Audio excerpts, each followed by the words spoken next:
From parts unknown, flying through the internet to your device like a UAP, hauntingly unexplained and downright weird. This is the Witching Hours, and we are ready to take off in the flesh of an eye. Good evening to one and all, whenever and wherever you are listening to this program. I am Jonathan Frost, and joining me as always is Medium Jenny Lee. So, hey, that's twice. That's twice for everyone out there. Only for those on the inside. Second time, first time for you guys. Yes. It has been a busy couple of days for us. Mm-hmm. So we are glad to be able to come to you live tonight. And we have an excellent show for you guys. First off, hello Keisha, CMC Airboss, Hoaxsters, Norris, how is everyone doing? And Hoaxsters resubbed 5 months, it looked like. Thanks, Hoaxsters. Yeah, thank you so much. You're the bestest. So as you can tell, we'll get more into this on the Friday night Medium Jenny Lee stream tomorrow. Mm-hmm. But as you can tell, things might look a little different. So we'll talk about that later. So we're happy. Yeah. We frantically, we got in last night. We got everything unpacked. We're ready. We still have pretty much everything still in boxes, except for our computers. Except for what you can see. Yeah. So. And the working parts of this show. That's about it. Yeah. Mm-hmm. So it's great to see you guys tonight. We ready to get into some news? Yes, please. All right. Show everybody your new news segment intro that you have created. It's going to be exciting. Here we go.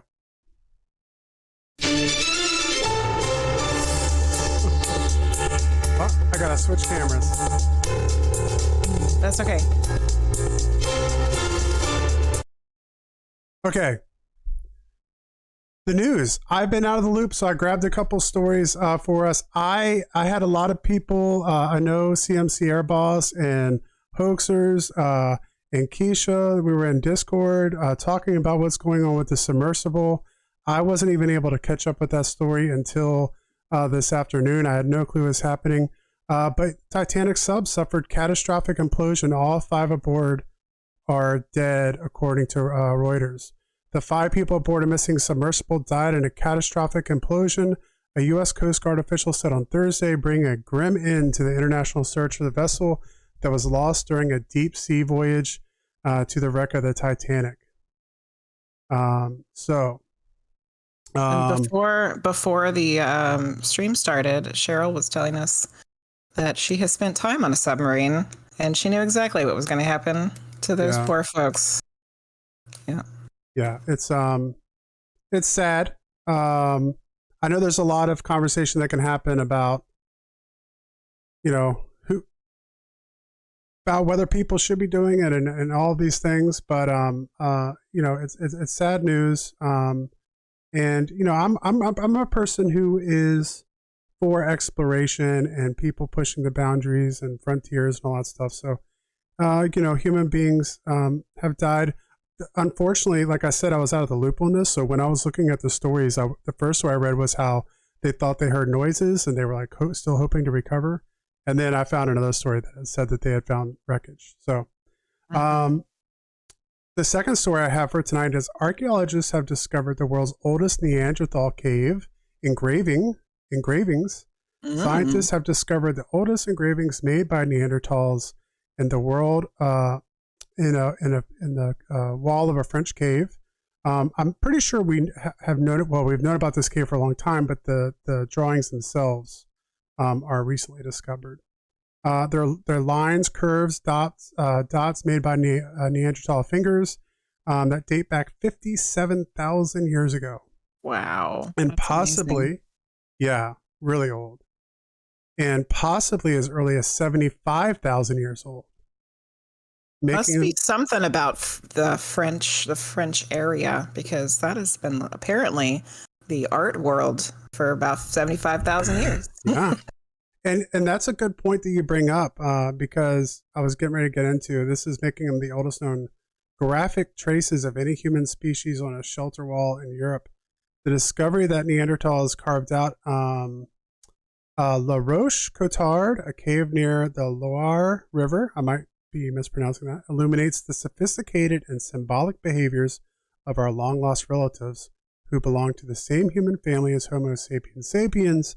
Before they went extinct about 40,000 years ago, our human ancestors are so closely related to Neanderthals that our species interbred, leaving a small percentage of Neanderthal DNA in many people alive today.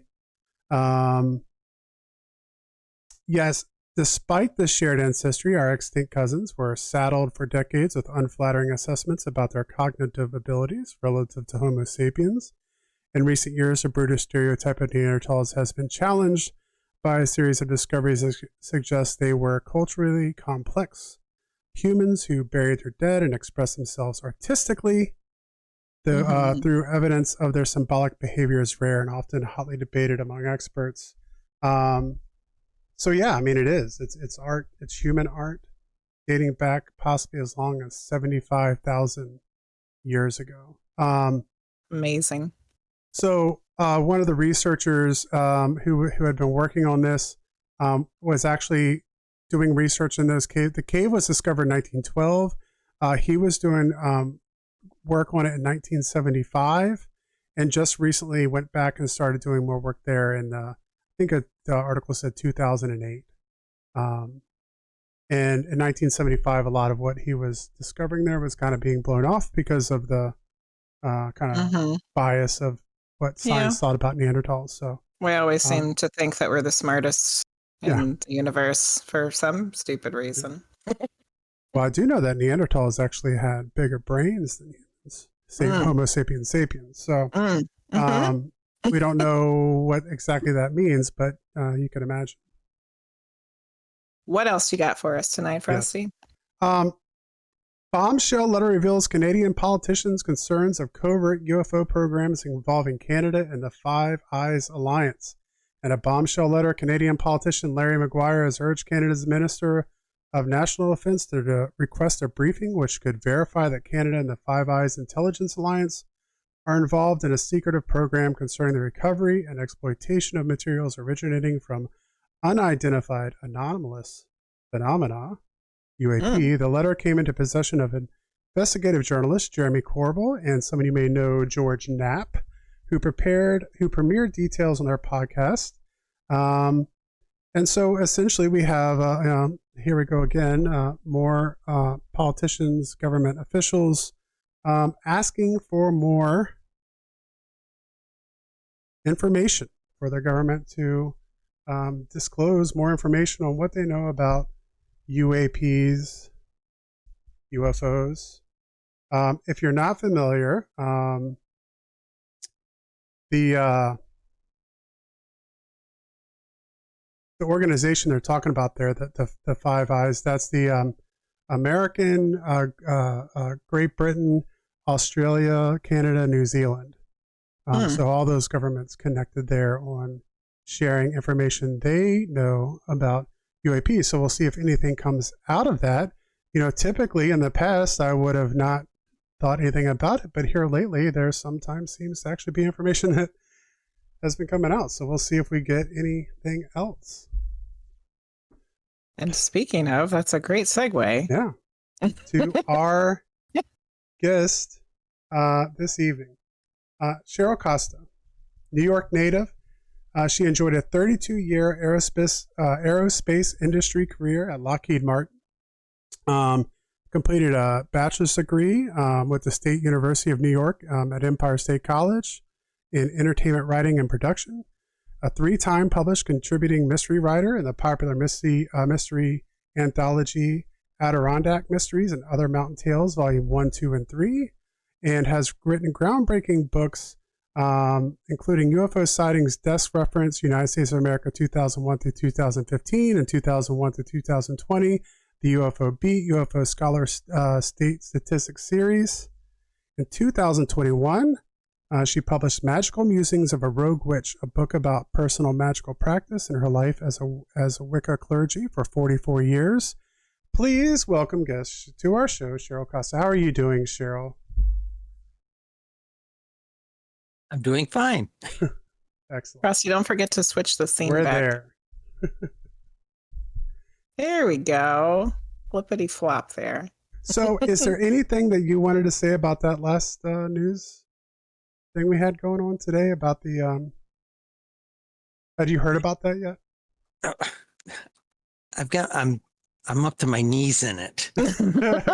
So let's say I just came back from Contech in the desert in Palm Springs, and I was one of the 8 panelists discussing how the disclosure is coming about right now and how the shambles of this highly covert activity of lying to us all these years is starting to crumble. Mm-hmm. So beyond that, I really can't comment further. Okay. I love that you said shambles. That's excellent. Let's say it this way. Okay, let's say it this way. If the truth completely comes out, okay, it's going to make the Watergate scandal look like 2 guys brawling in the boys' room. Yeah. The word used in the intelligence community is, if this comes out, it's catastrophic. Okay, yeah. So it's going to be fun to watch. I've got popcorn stocked up. Honest to God. Yes. This probably should be the last question I ask, but this will be the first question because we've been talking about this quite a bit on this show and other places we've been hanging out with everyone.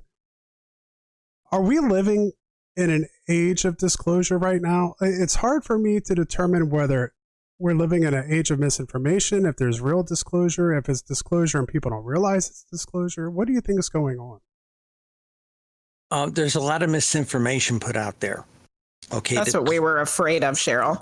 To cloak real truth. Mm-hmm. Okay. My spouse Linda and I produced the largest collection of UFO statistics ever published in human history. Okay, 55 books worth of it, and the American media is sitting on it. Mm-hmm. They won't talk to you about it, and they don't want us telling how big the numbers are. But I'll give one number for your audience. There are 3,135 counties in the United States. Between 2001 and 2020, 3,030 counties reported UFOs. Wow. Only 105 did not in that 20-year period. And they are rural, they are poor, and lacking for rural broadband. So most likely they probably did. They just couldn't. They may have. They just wasn't easy for them to report. Yeah. There are 41,695 zip codes, 18,605 reported UFOs. And we can track what shapes and where they are all over the United States with our database. We're the only ones with it. Wow, that's amazing. That's staggering. I mean, I think those numbers are staggering. Yeah. Well, they're like the second and third slide in our presentation of 160 slides, and you can hear a gasp and a draw of vacuum in the room when they go, Nobody knows it's that big, Yeah. So. Because I've had my own personal sighting before. I've had one sighting, and I've had friends who have had sightings. I don't think any of us ever really thought to report it just because it was like, well, I don't know what that was. Okay, the statistic on that is 1 in 257 people report what they see. Yeah. Wow. Yeah. Not bad for a kid that flunked math in high school. So I'll give you one more tidbit that goes with that. Okay. People say to me, "Well, Cheryl, they can't all be real." Okay. Did you take out the kooks, nuts, and crackpots? They say to me. Mm-hmm. Okay. And I say, so I should take some off the top. And they say, yeah. And usually what I'll do is the other researchers say 70% is really noise. So let's keep 30%. But there are people out there who are hedging their bets, and they probably sleep with a nightlight because they're afraid that some tiny percentage are the real thing. Mm-hmm. Okay. 2001 to 2020, there was in the United States, the 2 major databases combined 167,632 reported sightings. Okay, think about that a minute. That's a lot. Okay. Yeah. Now, if we take 99% away and say those are the real starships, okay, that works out to 1,676 for 20 years, 84 per year, and 7 starships a month coming to the United States every month for the 240 months of 20 years. That would probably still make them have to change their underwear. Yeah. Yeah. Keep their nightlight on.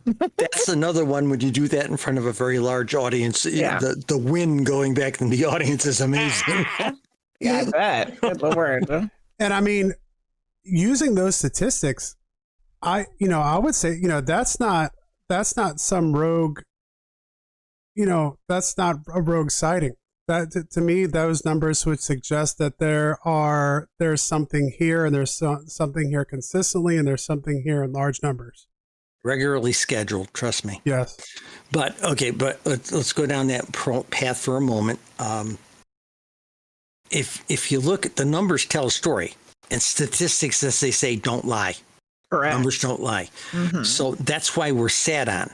When we launched our 50-book series last Samhain to winter solstice, we put out all 50 books. We had built them all, and we put them all up on Amazon in that 6-week window. Hey, magical household here, right? Okay. And we gave it a real kick. There are many thousands of newspapers in the country. I picked 150 of them, and only 3 would do a story about the scale of these numbers. And we could give it to them down to the village and zip code level in their state, and they still went yawn. Wow. Yeah. It's just been pushed on us for so long that it's just not, it can't be true. And it's just, the crackpots and the weirdos that think that it's happening. And, well, they came to us in 2019. The people I'm going to call the usual suspects, they are our lobbyists in D.C., and they're very talented people, okay? They came to us in 2019. None of us knew COVID was coming. Oh, yeah. And they said to us, Senator Rubio is going to put a bill to some kind of package, some kind of bill, attach something for congressional hearings, and it's going to be done hooked to some bill he knows will pass, a continuing spending bill from the military or something like that, right? We didn't know it'd be COVID, But so they said, you women are the only 2 people who have ever done the statistics. Not even Project Blue Book did that. Mm-hmm. Would you be willing to testify before Congress if called? And we said, yeah, okay, we'd be happy to do our duty, but please understand, we both had 30-year careers in Washington, D.C. as federal contractors. You work your whole career hoping never have to testify before Congress, So we said, yeah, sure, we'll do it. And then afterwards, we have English tea in our household, okay? So we were sitting there talking this over tea, and we decided, well, you wanted... Again, we're a couple of gay women, we're witches, there were people who didn't take us serious, especially in the UFO community. Okay.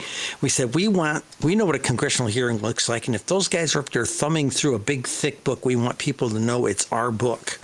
So we made the cover bright fuchsia. You can flag an aircraft with this thing. Perfect. And it's dedicated to another woman, too. So. Love it. That'll get their attention. It's a house full of pushy witches. Yeah. And that's one thing that strikes me too. And welcome in, Barnacle.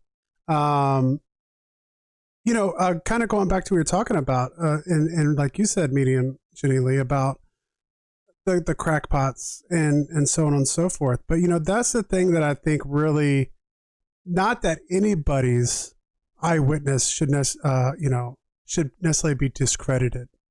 Everyone has their experience.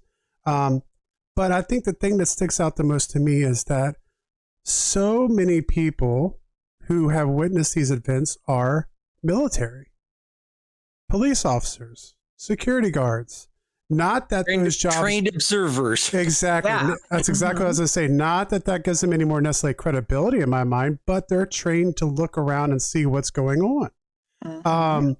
And police officers, military, all types of people that see these things. And so usually when I talk to someone, that doesn't think that this stuff is going on, they automatically kind of try to, say, well, that is some person out in the country, who's had too much moonshine, but that's not necessarily who's seen these. And I think that's been part of my confusion with me trying to figure out what's going on lately, because there's been those Navy videos that have been released, and this is something that I feel like the government wants at least in America, I feel like the government wants the American people to take it seriously, but I don't. But then at the same time, if they wanted us to take it seriously, why wouldn't they release more information?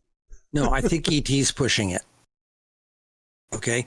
Remember, we started getting really good stuff like in the early 2000s, like the incident with like the Nimitz and all that sort of thing. They've been harassing our fleet and everything. Yes. And the feeling with a couple of us is that our ecology is on a tipping point. Okay. And if you talk to, our data shows that they hang around all of our waste sites, all of our dead coal fields, dead gas fields, dead oil fields, dead coal fields, strip mines, all that stuff, the Superfund sites, really super polluted rivers, super polluted lakes, that type of thing. Our statistics show that, and the data from what we've put together, another researcher did this in concert with us, found out that they're following our waste areas. And if you talk to the people who have interviewed thousands of experiencers, that people have been touched by ET, they say, hey, they're great people. They're really spiritual, and they tell us to take care of our planet. And the more gross way they say it is, don't pee in your nest. Mm-hmm. And that's what we've been doing as a human culture. We just use it up, spit it out, and go get some more new. And they see this tipping point, and we think they are finally had it with the world government's keeping this a secret, and they are taking a hand by showing themselves very visibly to everybody to force our leadership around the world to come clean with us. I love that. Yeah. It's I hope that's what it is. I hope that is what it's. Yeah. Yeah. Yeah, I mean, because then you wonder, if there's been contact between some kind of ET and our government before, asking for disclosure, and their government's refusal to. I don't know if you're familiar, and I want to say it was Brookings. I can't remember the name of the institute. I need to look this up again, but I know in the 90s a study was done that talked about if the government were to disclose proof of extraterrestrial life and that it had visited planet Earth, that our society could possibly crumble. Okay. Let's go back to like Roswell. Okay. When I first started being a newspaper reporter after I retired from Lockheed, my column, when I went out and pitched a bunch of newspapers, I pitched them the idea of a weekly column on UFOs, and I got laughed out of the office every place. And finally, a guy by the name of Larry Dietrich, he's passed now. He was the editor-in-chief of the Syracuse New Times. And he said, I can't write that thing, but I'm sympathetic to the topic matter. I know you can write it. I'll try you out for a month. And of course, he had this tone of the Dread Pirate Roberts, almost like I'd kill you in a month, Yeah. And so I did it. He called me up, get over here. And about 4 weeks later, I thought, oh, that's it. Well, at least I got 4 articles published. And I come into the meeting 10 minutes late. He's talking to the other columnists. He stops, points at me and says, there's our rock star. I mean, what are you talking about? He says, you've been here a month and you're pulling more web page views than all of our columnists combined. Keep doing it. Awesome. Wow. And then 6 months later, they told me I was not only pulling a New York State audience, I was carrying a national audience. And at the Christmas party, the publisher gets up there with the digital editor and they say she's pulling an international audience on a dinky weekly up here in New York, So we had an illustrious 7 years of doing that. And the thing I kept running into, talking with people and interviewing people and then reporting stories that I felt had some substance, was that something more was going on. Something bigger is happening, especially when I talked to the experiencers, the people I felt were genuine. Yeah. And people say, how do you judge that? Sometimes when you're sitting there talking to somebody, I've known a lot of combat veterans. I'm a combat veteran myself. And you start talking to them about something they did, and you can see them start shaking. You can see the sweat beating up on their forehead. You can see that they're having little PTSD episode, and they are there again. Okay? Mm-hmm. And you see this sort of thing with the genuine experiencers. Okay? You see a certain physical stress come over them. So I've been very convinced about all of that for a long, long time. And that's what got me and Linda writing a newspaper column. People say, wow, that must be fun, writing a newspaper column. It's an 800-word term paper every Thursday. Yeah. Okay, people don't realize that. And there were many a Wednesday I would be sitting there pulling my hair out. And my dear wife, Linda, who is my muse and hedge witch over here, she says, you haven't looked at this and you haven't talked about that. And have you ever considered looking at this other thing, And one of those things would spark my interest, and I'd spend the rest of the day Wednesday researching and writing. So thank goodness for Linda. Thank goodness for Linda, Yeah. So, but that's about the biggest thing I can tell you about the UFO stuff right now. Let us say it this way. We are living in special times because a lot of work has been done to, I harassed when I'm still living in New York State, I harassed Chuck Schumer for the better part of 7 years. I put the newspaper, I wrote an open letter to the New York State congressional delegation. They made it a half-page article in the paper saying, if one of you comes out and says we need UFO hearings, they'll think you're crazy. But if the entire New York State delegation says that, there's some weight behind it. Do it, please. Mm-hmm. And they got to the point where my email wouldn't even work for Senator Schumer's office, okay? They banned it. But when hearings got launched, I got a full-page letter from Senator Schumer thanking me for my advocacy for 7 years. He unbanned you. Yes. Yeah. Let's talk about witchcraft. Yeah. Well, that's interesting because, you just wonder how many of these elected officials get in office and go, I'm going to find out what's going on. And then very quickly have their hands slapped, Well, a little trick about being an activist person. Okay. The word transgender? I was one of the 6 people who got it into the lexicon back in the bad old days of the early 80s. Wow. Okay. Well-documented. State University of New York has taken my papers. They love their social activists in New York State. Mm-hmm. But if you look at it from the standpoint of being an activist, you have to be fearless. Okay. And by the time I got around to being a UFO person, I had to wait until I was out from underneath all my security clearances before I could come public and start talking about the topic matter. I kept everything I knew to myself, all the reading I had done, I kept it to myself until I was like 18 months out of my clearance. And I said, okay, now I can do this. Okay. I've had no experiences in the military except when I saw in Cam Bay, Vietnam in Christmas Eve, 1971. But beyond that, I've had no official stuff with it. Okay. And that's the honest truth. But people say, well, aren't you afraid the men in black are going to come see you? I said, look, I'm a combat veteran. I climbed telephone poles in Vietnam. People shoot at you on those things. I've been to test step on a nuclear submarine. I've been through a sex change. What the heck else do you got? I'm not, very little I'm scared of, So my attitude is, this is lightweight. Okay. And I'm not afraid of them. So I've been doing what I do.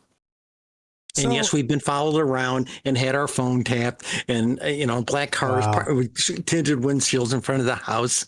Yeah. We've been down this road. Smile and wave and blow them a kiss. I've been known to take them out warm coffee, Want to see these guys going, So no big deal. Yeah. Let's talk about witchcraft. Yeah. Well, I do want to mention to everyone who is with us live, before this comes out for the podcast. I know that you have. You said you had a database and the spreadsheets of sightings and all those kinds of things. I did mention earlier that we're located here in Virginia. So if anyone is curious, what's going on in their neck of the woods? Sightings, throw it out there. Yeah, Virginia. Okay, here you go. Virginia. Over 20 years, 3,286, basically about 3,300 reported sightings, an average of 164 per year, about 14 a month, about 3 a week, and a half of 1 a day. And the heavy places are, okay, in county-wise, Virginia Beach, Fairfax County, Richmond City, Prince William County, Alexandria City, and Loudoun County. The top cities were Richmond, Alexandria, Roanoke, Chesapeake, Fairfax, and Fredericksburg. There you go. That's where Frosty saw his was in Richmond. All the charts and graphs and tables here to make your math teacher spin. There you go. And that's all over the state. That goes all the way from the west to the east, from the south to the north. Yep. The whole state. I used to be a Virginia girl. You know, down there in Manassas, y'all. You know? There you go. All right, who else wants to know their state? Throw it out there. Yeah, if you're curious where you're at, what's going on, let us know. I saw mine in Richmond. Keep a little list, or I'll look them up real quick. Okay, so, but let's talk about witchcraft for sure. I want to mention if you want to know, we'll go back to it. Highlight it in channel points, and we'll have our wonderful mod or Jenny keep track of it. And we'll kind of touch on that later and go over some more of those. I'm writing it down right now. Now, Air Boss made a comment over here. He says Washington. Is he talking Washington State or Washington D.C.? Washington State. Okay, that's a different ball game, and Washington State is in the top 10 of states with sightings. There you go, CMC, top 10. And the top, just a real quick thing, the top 10, California, Florida, and Texas in that order have been in that order since 2006. The other 7 states that are in the top 10, they play musical chairs every year, except for Arizona, which has been consistently as number 7 for a better part of 8 or 9 years. Okay. Wow. So, and as far as Washington, D.C. is concerned, the research we determined said that the sightings actually happen more in the suburbs. 80%, 75-80% of the sightings occur after 6 o'clock at night. Most of it between 8:30 and 11:30 at night. Basically, that last smoke out on the deck, that last nightcap drink with your old lady on the back porch, walking the dog, having a cigarette, that kind of thing. It's that human activity, which is when people see them. The other 75% of the day, from 1 o'clock in the morning to 4 o'clock in the afternoon, only represents about 25% of the sightings. Wow. Isn't math a wonderful thing? Yes. So witchcraft. Yeah. Witchcraft. Tell us, you were just saying you have you've been reinstituted as what? What is it that you just got called to be again? Goodness gracious. That book, Magical Musings of a Rogue Witch, was my retirement book. In my lineage, there's an expectation you'll write a book about something as you retire. It might be the history of your coven or coven family or something, or your life as a witch or something like this. And I had basically written a first manuscript back in 2004. My magical adept daughter looked at it. I did not train her. Friends of mine did. And because Mom's stupid, but, what is she going to teach me about magic, And she said, you can't give this out. You've made magic too easy. You're handing out loaded shotguns to 3rd graders, you idiot, So I put it on the shelf for about 8 months, a year, something like that. And I took it out one Saturday afternoon, read it, took it out, put it on the backyard grill, poured lighter fluid on it, and burnt the manuscript. I didn't like it either. So after 2020, I had written a lot of essays. Remember, 2020, we were all dressed up, no place to go, I wrote a lot of essays, and all of them are in the book. And I got to Ohio and said, I only have to write a few more things to kind of glue it all together. So that's what I did. And my attitude is I feel that we've been teaching magic ass backwards for 80 years. because when you think about it, everybody usually starts out with a little bit of spell casting and everything. And I talk to people over the years and say, oh, I don't bother with divining stuff. I just do spell casting. But how are you going to do effective spell casting if you're not connected to source? Okay, and that's been my argument. So since about 2004, I have been teaching meditation techniques and things like that first before we teach any kind of spell casting. That sounds right to me. My hair's too long. Okay. Okay, you could go ahead. Mine too. Your hair's too long, Christy. So what is it that you were a part of for all those years? Well, I got into, I was I was a good Catholic boy. And that, I just outed myself to everybody. I'm a tranny lady. Okay. All right. I was in the Navy, and I had been in Vietnam. I left Catholicism when I was 17. And when I was in the Air Force, the guys in the barracks went to churches off base. So I went to church with everybody. Been to more tent revivals and river baptisms you can shake a stick at. I watched the Pentecostal friends there dancing with snakes and all that stuff. I always liked going to the Mormons, though. They always gave you a nice dinner and showed you a great movie afterwards. So I always did that. I got in Vietnam, and I had some Native American friends that were part of the base construction squadron. And I was in telephone construction, so we kind of worked together every now and then. And one day, a couple of them we were having some beers or something like that, and we were talking, and they looked at me and says, "Kid, you're a two souls." I said, "What's that?" I said, "Don't worry, Coyote will tell you one of these days." And it was years before I understood what they were talking about. Okay, so the bottom line is, again, this hair is being a problem tonight. I don't know why. Okay, so I got in the Navy. I went through 2 years worth of very high-tech school I can't tell you about. And then I got on board ship, and there was this guy walking around. He had a pinnacle, and he had it mounted so high, it was above his T-shirt. And he was one of the cooks. And I looked at him and I said, I was somewhat well-read on psychic phenomena and that kind of thing, right? But I looked at him and I said, "Are you a Satanist?" No. And he came down my throat telling me he was something called Wicca. I had never heard of that, So I made peace with the guy, and I used to come down to when he was doing the laundry for the officers. You could sit in there, the machine noises. We could have a great conversation, but nobody could hear what we were talking about. Mm-hmm. And we talked, and he got me pretty smart on some things and gave me reading material while we were at sea. Okay. Gardnerian Wicca. And I was initiated a year later on the submarine in the North Atlantic. Wow. We were down in the lower diesel in the front of the ship, 8 of us, hand in hand around the thing, had a little goddess statue up on the tool shelf where they mechanics put their wrenches and stuff. My sacred bath was a glass of fresh water poured over my head, and our cakes and ale was a can of grape knee-high and a muffin we snagged from the galley, But we were all very closeted about it. Mm-hmm. And for the most part, I was considered, since the majority of the people in the circle, Alexandrian tradition, I was considered Alexandrian. And then in the 80s, I got second degree Alexandrian and third degree Alexandrian. Okay. And sometime later, I got to be a priestess person because a whole bunch, Virginia, I moved to Virginia. And I'm in Manassas, Virginia, thinking I am in the oppressed Bible Belt. No one's ever I'm not gonna find another witch down here to save my life. And you'd have your little pentacle ring on, and you'd be in some place getting some pierced earrings or something like that, and someone would look at you, "Oh, you're Wicca? Are you teaching classes at anything?"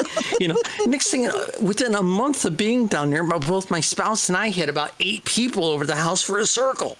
Awesome. And it was nuts. So Coverstone Hill Circle, I remember it well. So that was our first, and then it grew and grew and grew. And then by 1991, I'm a former industrial filmmaker for IBM. I went to film school first. I went to film school before I went to writing school. And I made a lot of industrial movies. And I had wanted to do one about witchcraft. And then it hit us to do this idea of doing a talk show. And I got connected up with a station in Arlington, Virginia. And I talked them into, I pitched the idea of a weekly half-hour show, studio show, kind of a talk show kind of thing, about witchcraft. And the most that they would give me is 6-episode contract as a summer replacement. Okay. So I said, okay, fine. I wasn't going to get arrogant about it. I'll take what they're offering me. And okay, but a couple of weeks later, we started taping them, doing like 2 shows. Every time we rented the studio, we'd do 2 or 3 shows and put them in the cam. We were going to have them all ready to go so they could just run them when they did. And about our 4th show, I get a phone call from the studio. Cheryl, a 300-word story went out on the Associated Press this afternoon about your witchcraft show. We're not even on the air yet with it. I said, really? He says, did we get some press ink? And he says, no, Cheryl, but ABC and CBS News are in the lobby and they want to talk to your witches. Wow. Okay. Yeah. And that's that. We were on the evening news that night in D.C. My boss was on my desk in the morning when I came into work. He says, general manager called me up 5 minutes after that story ran on Channel 7. And, oh, jeepers, what are you doing? I said, are you buying advertising on my show? No. Then I'm not going to talk about you. Yeah. I'm not going to talk about IBM. Yeah. Okay. Mm-hmm. So, okay, fine. So we did that. And that article hit other press, and suddenly the station's calling me up every day telling me they had 6 or 7 up to upwards of 12 talk radio shows, things like that, calling us up. This went on for 12 weeks. Wow. 8 to 10 or 12 organizations wanting to do a video interview. Of course, DC is the media capital of the world. So Larry King had us on. Wow, that's so cool. This, June 6, 1991. It was the night we debuted. And we had us both on there. We were both very pretty and everything. Of course, 50,000 people called the show and said, that's a man in a dress, because I don't disguise my voice, right? Yeah. You know? And that was kind of awkward for them. But Larry asked me a question. He said, do you do bad spells? I said, no, it's too much work. You know, so I'm a lazy witch, you know. And so and that led to foreign press. Remember, DC's capital of the world for all that. They all Europe has bureaus there. Mm-hmm. Italian TV showed up. You pick the only people who didn't visit us were the Communist Chinese and the Soviets. Wow. Okay, Entertainment Tonight came and did a big piece with us, and they asked me what would a program look like to really truly represent the witchcraft that you see. I said kind of a cross between Bewitched and 30-something. And it wasn't long after some producers talked to us and interviewed us privately, had coffee and lunch with us, and then they went out and produced Buffy. They went out and produced Charmed. Wow. Okay. We're credited with one riot. The name of the show is called Kestrel and Company. If you spell Kestrel with a Y, you'll probably we have about 6 or 7 episodes that are surviving. Remember, this was all on an old beta tape, so to speak. They're up on the internet on Google, whatever you call it. I don't know, and stuff like that. Yeah, YouTube. YouTube. Excellent. Old, 70 years old. You know, whole Swiss cheese for a head. What happened was Entertainment Tonight did this. We did this stuff and everything. And the president of the TV station came to us. Remember, we only had a contract for 6 episodes. She came to me, put 2 pieces of paper in front of me. He says, sign them. I said, what did I do? Am I being sued or something? He says, yeah. She looks at me and says, no, they're 2 13-week contracts. Sign them. And I signed them, and we were signed to 26 more weeks. Wow. In all, we produced 60 regular episodes, a total of 70 shows. We did 5 specials. Okay. Back in those days, in the early 90s, remember the cable systems in most places, maybe 10, maybe 15 channels. In a big city like DC, maybe 25 or 30 channels, you know. National, new networks were coming online all the time. A predecessor network to one of the networks is on now came to us and said, how would you like to take your show national with sponsors and all of this? And the witch cabal in DC came to us and said, we don't want a transsexual priestess representing us. And I wasn't even the host of the show. I was just the executive producer, but I was showing up on all these news interviews. Okay. And they made a point. He says, we'll shut off your stream of guests. We'll make you non grata. You will never get another person on this show or your radio show or anything like that. And I'm a talk show host too. So we said, oh, okay. So I just walked away. Wow. I walked away. We had a 25-year-old host. She did a brilliant job. I ran everything from behind. And when we got to the point where we were about maybe 50 episodes in, she was folk singing and she had to go on a couple of tours. So if you go on tour for a month, we used to record 4 shows on a single day. So I had to fill in for her. So I put a nice dress on, got pretty, and went out there and did those 4 episodes with the guests we had. Well, so when this national network came, they said, we like you better than her. Okay, and I'm big and boisterous and all that stuff. Right? All right, so that's when the word got around, and the cabal basically squashed me and said no. In fact, for the next 5 years, I had a talk radio program in town, and even if I wanted to have witches on, I had to go to Llewellyn and get their people, Raven Gramasi and guys like that, Silver Ravenwolf and people, because I couldn't get anybody else local to be on because the word had been put out, you can't be on her show. That is insane. Okay. Yeah. So, but that's how I got kind of really known for the witch. We are responsible for one riot. So what does that entail? Yeah. You'll love this. You'll love this. This is 4 or 5 months after we've been on. I get a call from Bill Greenwood at ABC News. I know him. Okay. He calls me up and says, hey, Cheryl, do you guys know you caused a riot in Rome? I said, what? In Rome? Like Rome?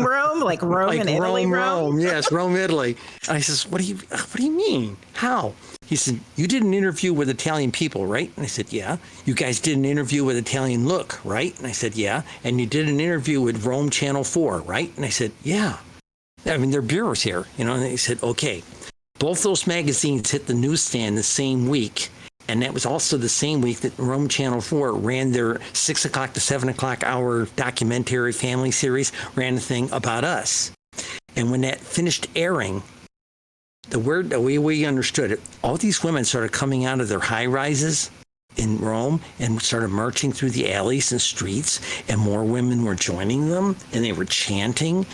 And from what he told me, when they got to the gates of the Vatican, there were almost 3,000 strong chanting in Italian, we are the witches, we have returned. Oh.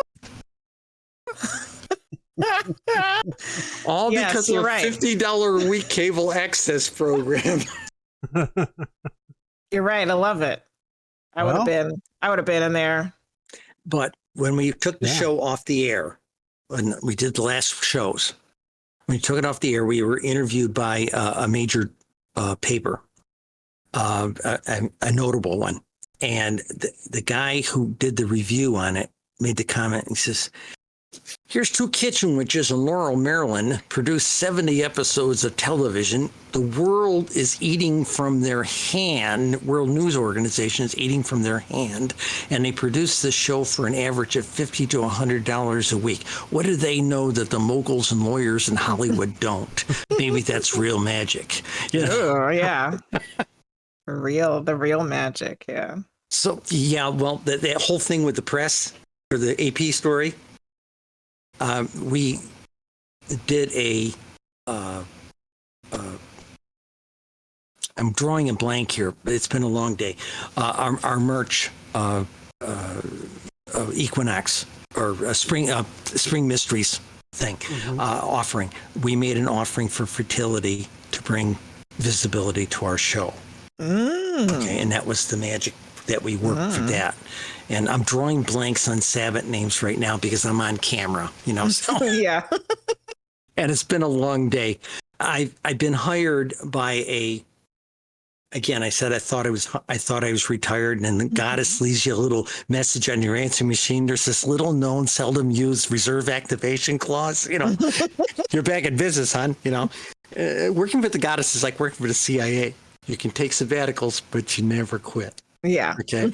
And basically, I got hired by a local Unitarian church. It hasn't been formally announced, so I can't say which one.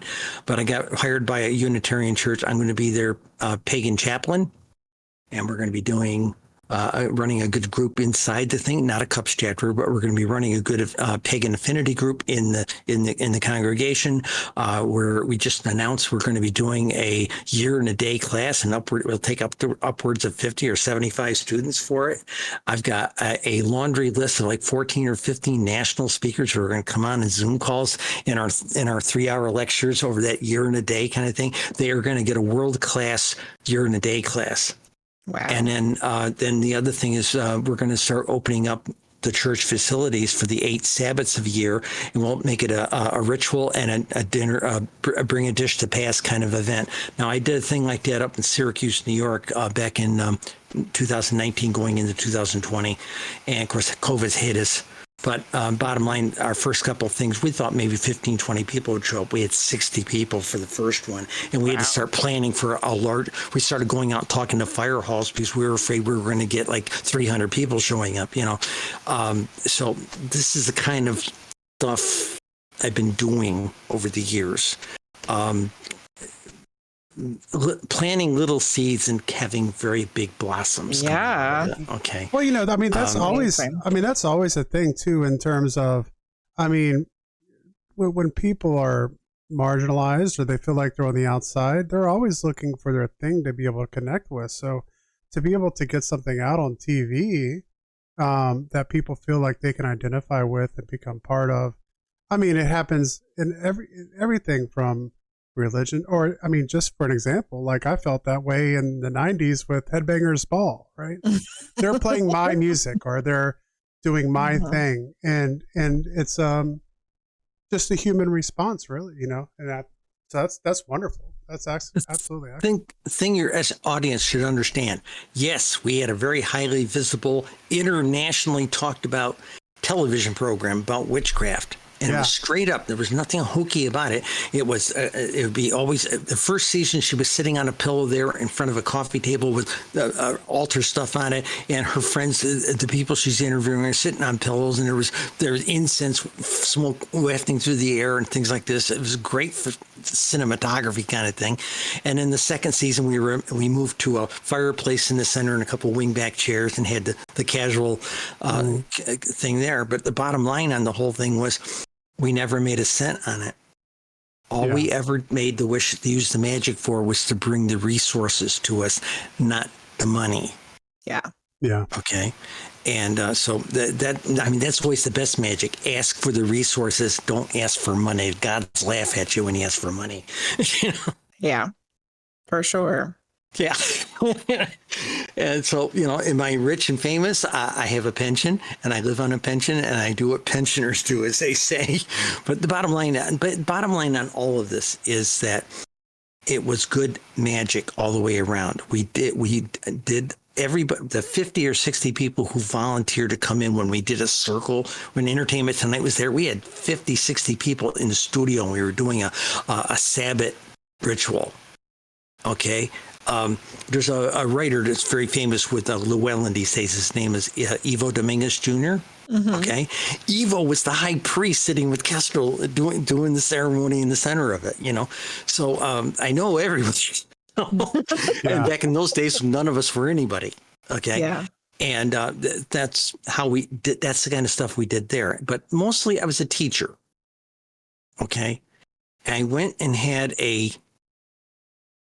I was invited to a retreat in New Mexico. Not a brochure, not a slick colored brochure. It was a handwritten letter. I had been on global television, for goodness sakes. I thought, this is an invitation to come down for a grand necktie party. I'm not going down there, And so I threw the letter in the garbage can. 2 of my senior students fished it out. I was poor as a church mouse. I just only a few years out of having had a divorce and having had my gender change and all the costs that went into that. I was poor as a church mouse. They rose up enough money to buy me an airline ticket and give me some spending money to take with me and all this stuff. So I went to a Native American lawyer that I knew. He represented tribes in federal court because most things, if it's anything serious, it has to be done in federal court because it's a federal to the nations kind of thing. So I said, Bear, could you look into this for me? And he said, sure. You know, I came back about a week later. He handed back the letter, handed me a book. He says, go. Put your affairs in order before you go, but go. I said, put my affairs in order. I mean, you're talking I'm going to die or something? He says, you might. But he says, I doubt it, but you might not want to come back.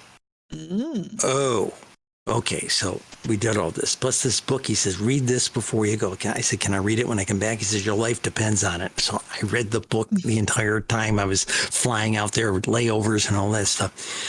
I got my spiritual butt handed to me on a platter. It was a couple of Apache Mescalero medicine guys with a couple of other people like myself who were two souls. Okay. Oh, and here it comes back around. Yeah.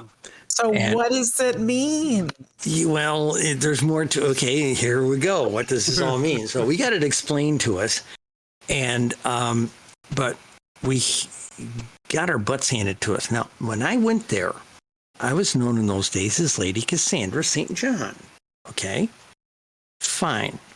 In fact, back in D.C., with all the people who knew me, my 106 students that I had at the time at every level of training, everybody called me Cassandra. The only people who called me Cheryl were the IRS and my boss. Honest to goodness, that was the deal. Maybe my parents, but they weren't talking. They don't talk to me. Okay, I'm a witch. You know. Okay, so I said, okay. So I come down off the mountain. I'm fried. I don't know I'm fried, but I'm fried. And I called into DC to two people to tell them, okay, everything went well.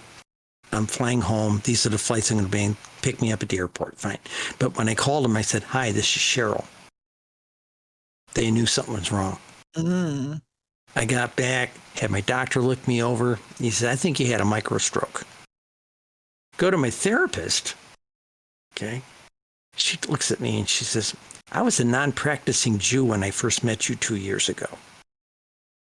She says, I am back deeply into my faith because you're the most spiritual being I've ever met in my life. I think the sky opened up, God talked to you, and it blew every one of your breakers. Okay, so I go into a retreat. I hand off my 107 students at that point to about 7 other priestesses. I go into retreat. People came into my apartment. You could come in my apartment. It looks like an anthropology museum. Crossbows, spears, shields, bows and arrows, a primitive type thing. You know, all this stuff in there. You know, it looked like a witch's household, baby. You know, brooms on the wall. You know, and this friend of mine from college came up to visit me, and she comes up into the apartment, and the walls are beige.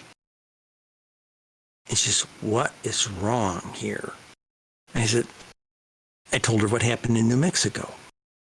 I mean, they lost me for 2 hours on top of a mesa. Wow. Okay. And when they found me, I was out of my head dancing in the middle of a thunderstorm on top of a mesa, you know? Okay. So they said that's some real witch stuff right there. Oh, baby. Oh, baby. You bet. They made me the cook, by the way. There was a documentation photographer up there with us.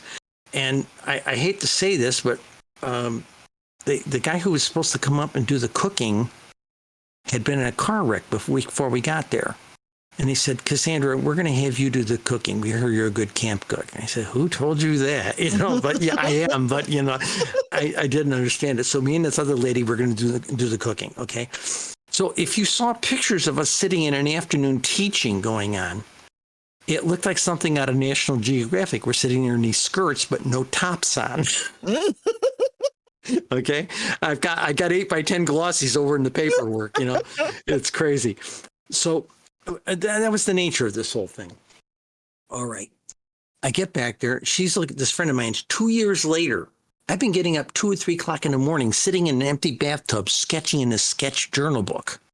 I don't know what it is I'm drawing, but I'm drawing this stuff. I'm writing screwy stuff around the sides. Okay, for 2 years. Wow.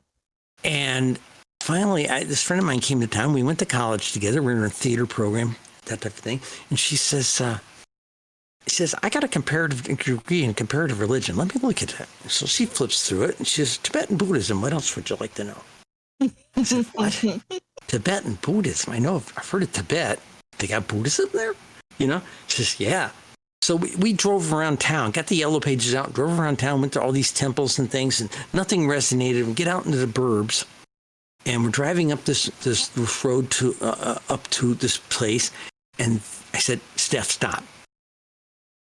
And there was this place. I had the pillars in the right place in the sketch. I had the bushes in the right place. That's the place. So we hung out with the Buddhist nuns and monks for the day, had lunch with them, showed them our sketchbook, and he says, things like this happen now and then. You really should talk to our Kempo. Kempo's Tibetan for dean or headmaster. He was the head of Tibetan Orthodox tradition North America. He'll be here in about 6 or 7 months. Okay. So I started hanging out. Now, for the audience, there are 4 great traditions in Tibetan Buddhism. Okay, there's the Orthodox tradition, there's Kagyu, Sakyu, and Gelugpa. The Dalai Lamas in Gelugpa, they're considered a reformed tradition. In the Orthodox tradition, we consider him a radical.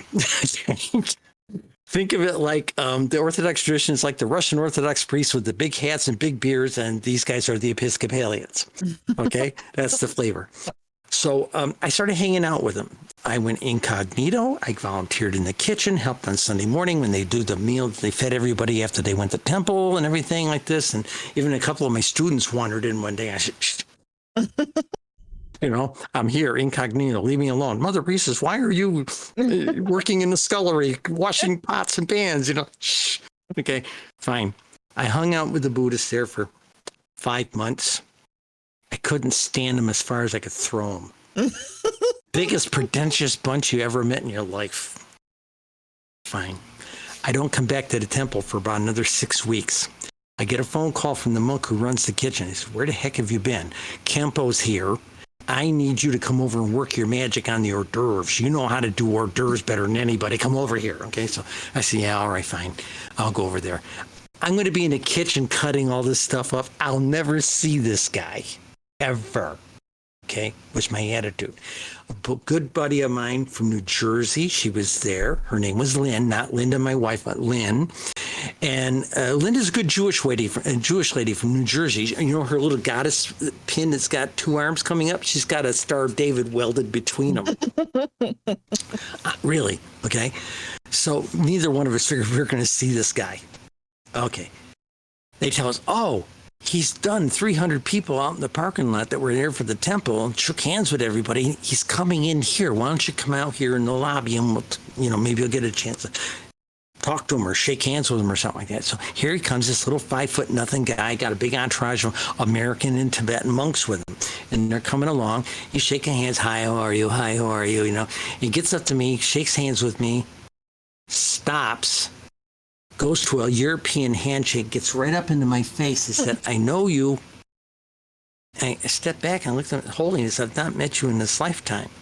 He said, no, not this lifetime. 2, 3, 4 times, fast 400 years. I've worked with you before. And he shakes hands with Lynn. And he said, oh, my goodness, I know you too. These two, they hang out together lifetime after lifetime. Nice to see you again. And he toddles off. My stomach is hitting the floor. Yeah. I'd always believed in reincarnation, but I never thought about it in a technical sense. Mm-hmm. His American aide leans into me, a senior monk leans into me and says, I've been with him 15 years. He plays it really close to his chest. I would go talk to him because what he just did with you two is unique. I've seen him do it one other time, and it's an Australian woman out in the parking lot here visiting. I would go talk to him. So they set me up with this 15-minute appointment on Saturday, the next Saturday morning. Now, you got to understand what I looked like in those days. I was Miss Corporate 90s.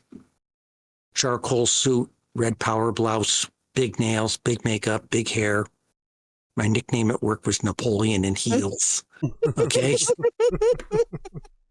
I was an IT security manager and an investigator mostly, and so like I said, I was a bit of a hard ass. So I go in to see this guy. I get down. The local monks had told me, "Oh, this is how you bow down and everything." Oh, okay, fine. He looks at me on the floor. He says, "Get up, sit over here." I've got that book with me, by the way. So he says, "So, what were you raised? I mean, like religion?" And he says, "Yeah." I said, "I was raised Roman Catholic." "Oh, still Roman Catholic?" No, I've been running with the Wicca shamans for like the last 20 years. "Oh, still doing the yogi stuff, huh?" I looked at him and says, I've done this before. "Are you good at it?" And I said, "Yeah, I'm really good at it." "You think you learned it all in one lifetime?" Okay. Yeah. So he picks up the book. He says, "This is how you found this." And he saw the pictures of, the place and everything. He's looking at other stuff. And he says, "Oh, the scribbling around this one page. Who did that?" And I said, "I did about 2:00 in the morning, some particular day. The date's on there." He says, "Oh." I said, "What is it?" "I don't know what it is. It's gibberish." And he says, "No, it's Tibetan." I said, "What?" "You wrote this?" And I said, "Yeah, at 2:00 in the morning, half asleep. Why?" And he says, he takes the book and he starts turning it. He's reading it around the borders of this thing to me. I'm going, "What the heck?" Okay. About 8 weeks later, he invited me and Lynn over to this event in his cottage. We get in there and there's these other 6 or 7 guys in there. Okay. And they're sitting on little pillows around this coffee table. He's in a big lazy boy recliner at the head of it. And then me and her are on a couch love seat kind of thing. And there are another 2 guys down the side. So he looks at these guys. "Oh, okay, why do you want this ordination? Why do you want this ordination?" And each guy feels their thing and he gets around back down to him and he looks at me and Lynn and says, "You've done this before. This is just a reinitiation of your vows." And he goes down to the next 2 guys. And Lynn and I are looking at each other and going, "What did we sign up to?" And so, okay, fine. Well, we're ordained in the Orthodox Tibetan tradition. There are 2 lineages. There's the traditional yellow and burgundy Sutric Buddhist nuns with the buzz cuts, the navy haircuts. Yes. But when the guy who came from India, I'm going to draw a blank tonight, of course, came from India 1,000 years ago, the first person he taught Buddhist technology to, it's not a religion, it's really a technology. And when he taught it to him, he taught it to the shamans in Tibet first. They saw the logic of it. And then, so there's a white tradition and a red tradition. The red tradition is the typical Buddhist nuns dressed like the Dalai Lama, yellow and burgundy and that type of thing. And then there's the white tradition, which are the shaman tradition. And they're more of a tantric path. And we wear white and burgundy. And we can grow our hair long, we can be married, but your spouse has to be equally qualified to you. So I'm married to a lady who's been a Buddhist since she was 11 and is a hedge witch. Okay. And she actually had to interview with Kempo many years later before we could get married, because she had to be equally qualified to me. And he looked at me and says, "She's smarter than you are." So, okay. All right. So the bottom line on all this, I found out the local Lama didn't want us to wear the white robes, didn't want to confuse the parishioners, so to speak. So I asked for permission. I found out that there was reciprocal privileges to wear temporary robes in the Sutric path, the other path, get the buzz cut and all that. So I asked her if it was okay, and she said, "Go ahead. Go over to the monastery and ask the head monk for some robes. Go get a haircut." So I did. I went to see the monk. He didn't like me. "I think you're confused. You don't know what gender you are." I said, I know exactly what gender I am. You don't know what I am. He wouldn't give me any robes. I'm an old theater person since high school. I went home and I made a set. First time I wear them to the temple, everybody told me what I did wrong. Oh, you did this wrong, and we did that wrong. We don't wear it like that. Da, da, da, da, da, da. Fine. Temple comes to town 2 months later, and they say, a bunch of nuns went over and tattled on me.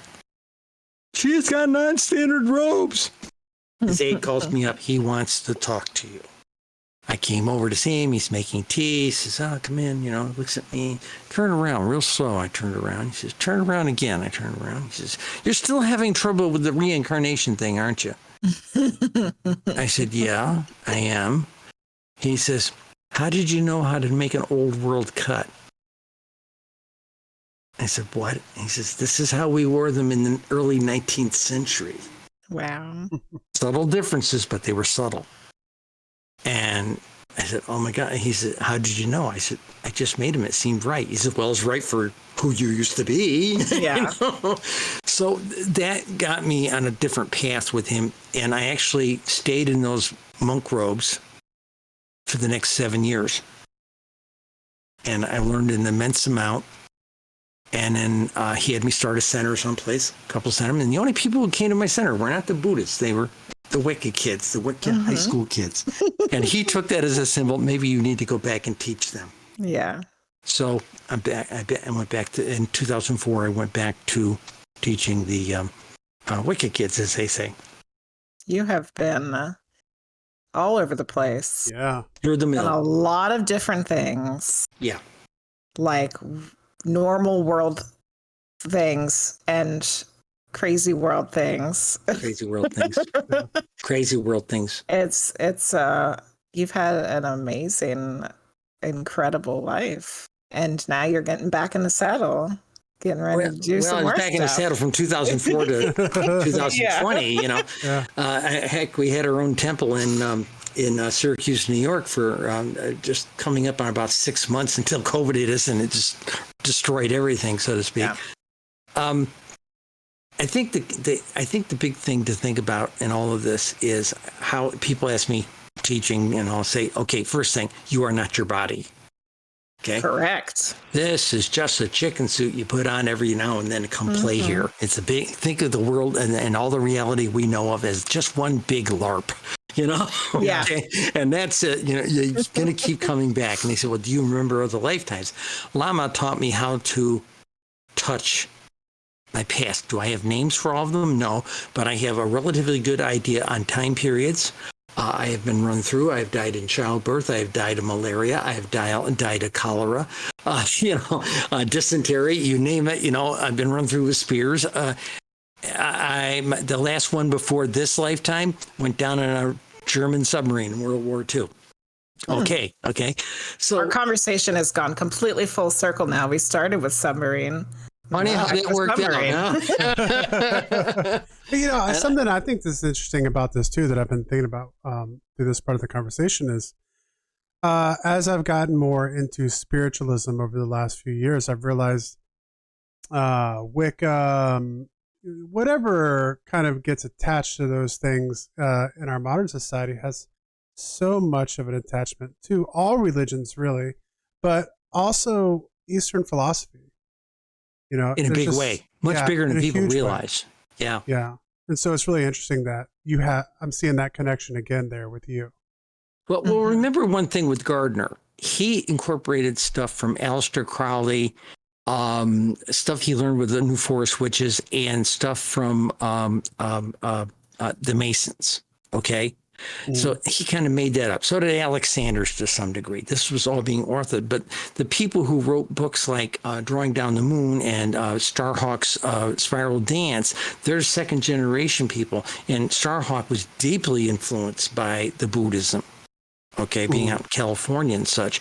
So a lot of those elements are there. But the thing is, if you really think about things, especially if you look at it from the witchcraft view or an Eastern view, they walk parallel. We believe in reincarnation. The Wiccans do. The Buddhists do. as my Lama put it, he says, can you tell your Wiccan friends that reincarnation, yeah, it's a fact of life, but it's really not a good thing. You should be getting out of the burning house and not coming back. You know, and that's part of what I do. Is my mission was to come back and be a priestess, but salt a little bit of Dharma in there and show them where there's a few holes in the wicked belief that says you should really be trying to get out of the cyclic existence of reincarnation. Well, that's interesting too, because with the conversations we've had, especially with Ginny, where we've talked about the raw contact and the idea of moving up to higher density levels. Moving out, yeah. Ra is the sun god of Egypt. Well, now we're going back full circle again because Ra is actually an alien, a group of alien entities from a long time ago that supposedly from the planet Venus. No problem. And in the 80s, a group of people channeled this entity who called itself Ra, and they have two. Ra is the sun god. He is a fun god. Ra, Ra, yeah. Ra. So, and that's something that we've really dived into a lot, and it's all about the moving up and trying not to have to be stuck in this cycle of where we are. Because I never got to introduce myself.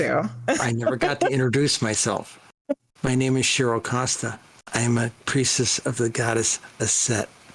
I am about service, sacrifice, compassion, and love unto all things. Now people say, in the audience, they're saying, who the heck is Aset? That's the Egyptian name for the Greek translation of Isis.